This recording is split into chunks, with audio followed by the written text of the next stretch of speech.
I'm now delighted to be joined this evening by the one and only Robert Picardo, who played the character Richard P Woolsey in Stargate Universe, Stargate SG-1, and also in Stargate Atlantis.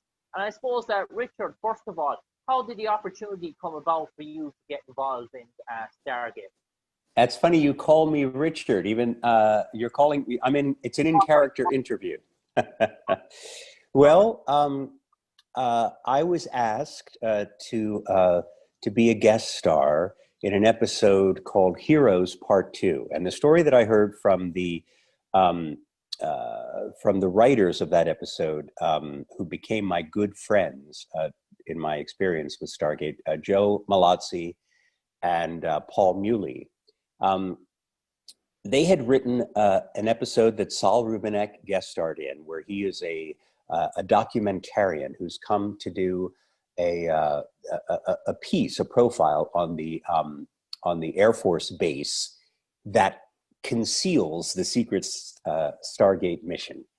And in being there, making the documentary, he senses something has gone very wrong, because that's when they have the off-world experience where their doctor, Dr. Keller, I believe is her name, was killed, correct? Yeah, Dr. Janet Fraser. Dr. Fraser, forgive me. I always get my doctor names wrong because my doctor on Star Trek had no name. So I always have trouble keeping other doctors' names straight. Dr. Fraser, her character has died on this away mission, and the documentarian, played by Saul Rubinek, senses something is terribly wrong but doesn't know what the story is because it's all a big secret. Now, what happened is that the episode was so good and it ran 10 minutes long that the producers went to the network, the Sci-Fi Channel, and said, why don't we use this as an opportunity to make our yearly clip show, where we take the sort of best sequences from the whole season and tie them together. So we'll make it a two-part episode, Heroes Part 2, and Heroes Part 2 will be the clip show. So we'll need some filler material to connect all of the different scenes together. So I was hired to be that filler material. My character was basically designed as a way of on the surface, Richard Woolsey was coming there to assign blame for the tragedy that had happened, to interview all of the various members of the team and have somebody's head roll for the death of Dr. Fraser. So he's a very unsympathetic character. He's very by the book and rigid and humorless and really just, not a very likable character. And it was a lot of, I think I had about 12 pages of dialogue to shoot in one day, because they had to accommodate my schedule, and I had to fly to England, as I recall. I had to fly to England the very next day for a long contracted personal appearance there.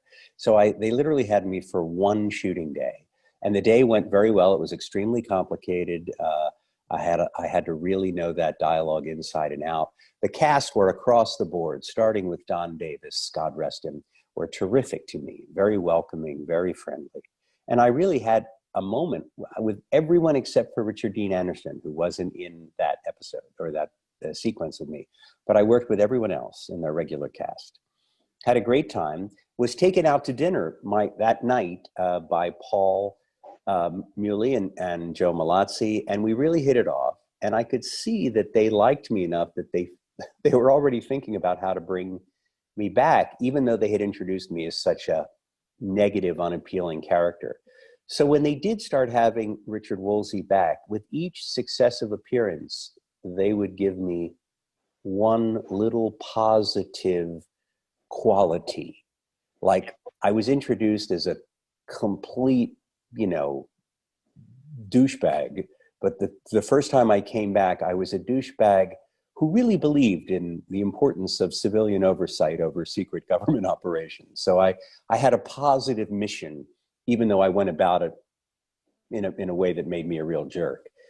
Then the next time they had me back, I was a real douchebag who believed in secret civilian oversight over secret military operations, but he really didn't want to be a douchebag anymore, or he knew he was a douchebag. I mean, every time I had a little bit of self-awareness and a tiny positive quality, yes, I know I'm a douchebag. You know, I don't really want to be a douchebag anymore. I want to be a, you know, so you saw him, and then he also developed his own sort of sense of humor. But still, he was, when I was on, the first time they spun me over, they did a crossover show with Atlantis called, I think, The Swarm. And Woolsey goes off-world through the Stargate and has an adventure with all these, you know, digital bugs. And he's running away faster from danger than anyone else there. So anyway, so they kept having me back and making the character a little richer, but still, he was basically a conflict character. He came in to assess other people's leadership, and often the assessment was not positive, or it was critical anyway. So he was somewhat to be feared, or he was both a little to be feared, but also he was an annoyance, I think, to the other characters. And I suppose, and then yeah. Mm-hmm. I suppose, No, Robert, in terms of Stargate SG-1 and Stargate Atlantis, what sort of, you worked on both, did you see a difference between both shows, working on both, or which one did you sort of lean more towards? Because you appeared in both of them for numerous episodes. Which one sort of resonated with you the most? well, it's hard to say. I mean, I enjoyed my recurring guest star appearances on SG-1, but on Atlantis, it's hard to compare, because by the 5th season, I had been given command of the expedition. So I was then a regular character, which made the experience richer, because the character, you know, they wrote more interesting stuff for me, and we found it. And really, what was most interesting about the whole experience for me is that I started out as a one-off guest star who was a very one-dimensional villain, and they slowly grew me into a more dimensional character. And by the time they offered me, Joe Malazzi said, "How would you like to be the new leader of the Atlantis expedition?" I got a phone call from him. I remember November of probably 2000, and I want to say 2007, maybe. Okay.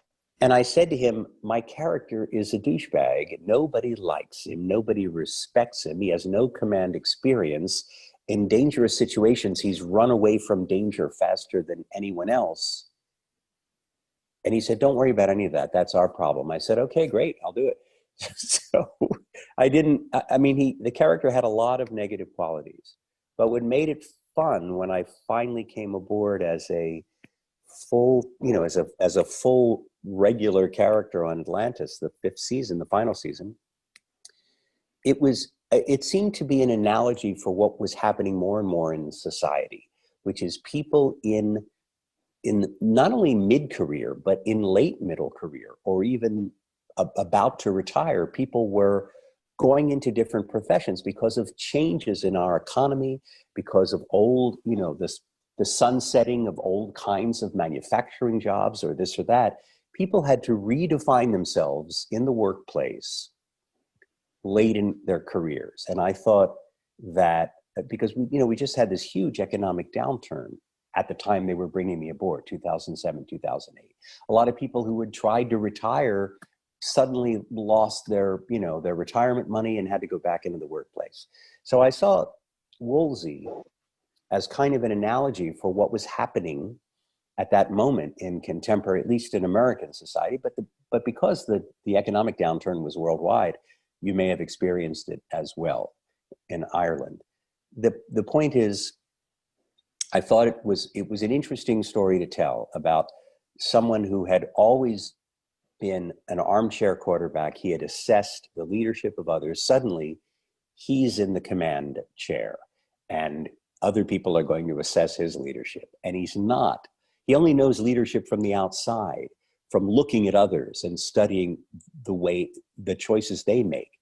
He doesn't know what that feels like to become a leader from the inside. And that's what his journey is in the final season of Atlantis. And it was a very interesting and fun acting challenge. I suppose, Robert, in terms of the production of Stargate, in terms of it's a big money sort of production, in terms of the shooting and the location and the special effects that were on show, it's sort of unrivaled in terms of sci-fi, the amount that they could do for one episode and fit in terms of obviously the special effects, the sort of numerous storylines that were going on for sort of each character as well. And in terms of shooting one episode, how long did it take to shoot one episode? You were there in the 5th season, you probably know yourself. How long did it take to roughly shoot one episode of Stargate Atlantis? And from block shooting studios into offset shooting? I would say it was roughly the same schedule that I had for many years on Star Trek Voyager. I believe that Atlantis shot, I think they were on an 8-day schedule, whereas our Star Trek series was really on a 7-day schedule, which was pretty busy. But we often ran over a half a day or a day, and then we would do 2 different shows that one day, finish up one, do another one, often had a second unit. But my recollection is they were on an 8-day shooting schedule.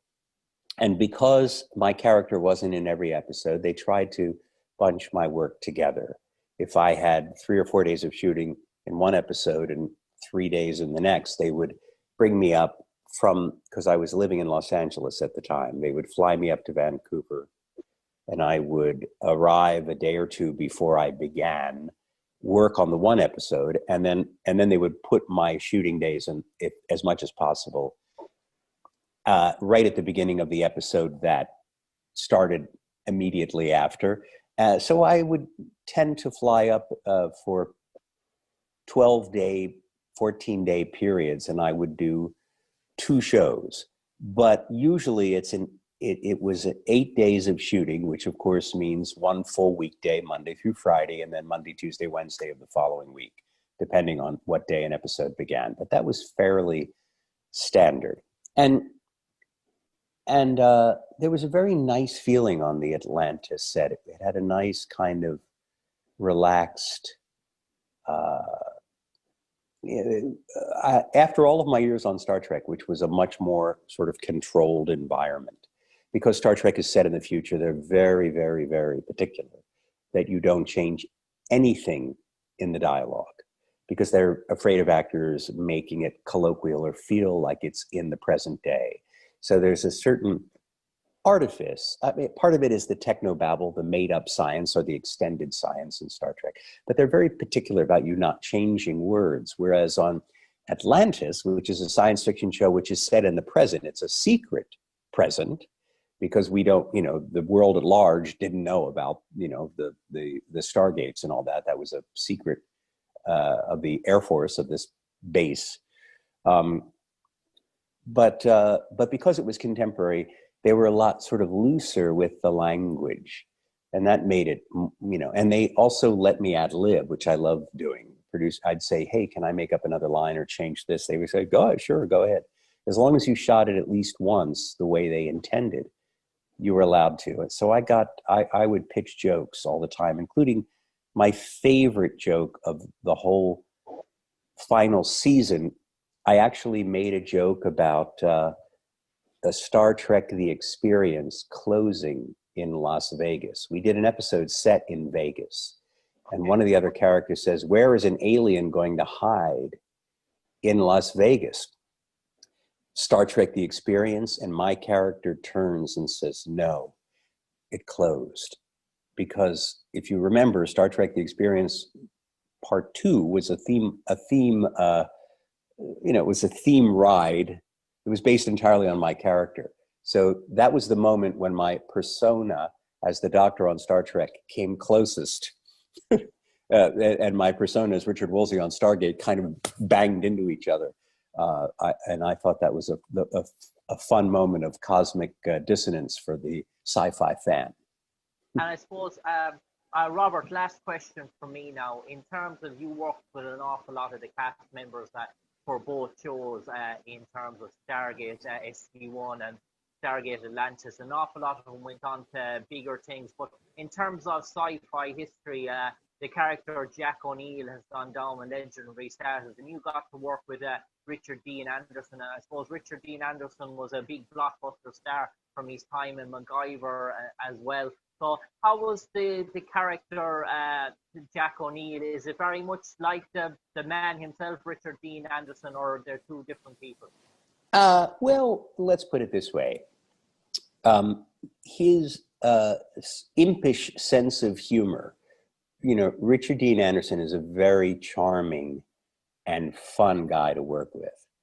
And no one kind of winks at the camera like he had that great ability to let the viewer know in Stargate that, he was going to save the world in 43 minutes. Just watch him.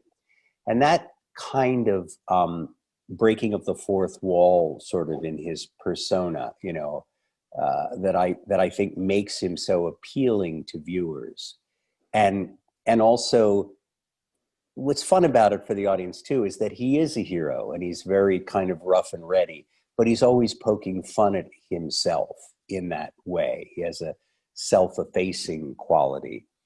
So I guess there's a certain amount of overlap in sense of humor and his his ability to just, kind of give you a look that said much more. He was that quality, both the character and Richard has as himself as an actor. He was great fun to work with. We know so many of the same people.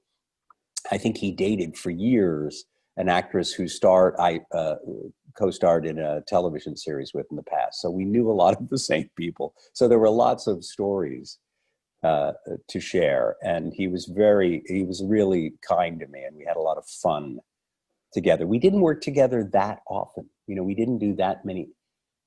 I rarely was in a scene with him on SG-1. It was really when he did a couple of appearances on Atlantis and we were sort of trapped together. We were in, that was when we spent the most time together, and that was a lot of fun.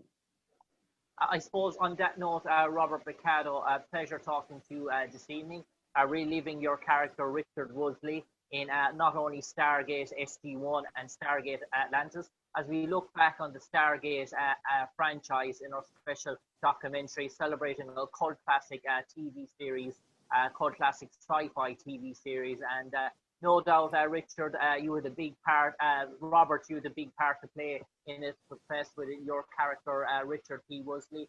And thanks for sharing your memories with us this evening, and we wish you all the best in your future endeavors. Thank you very much. I had a good time.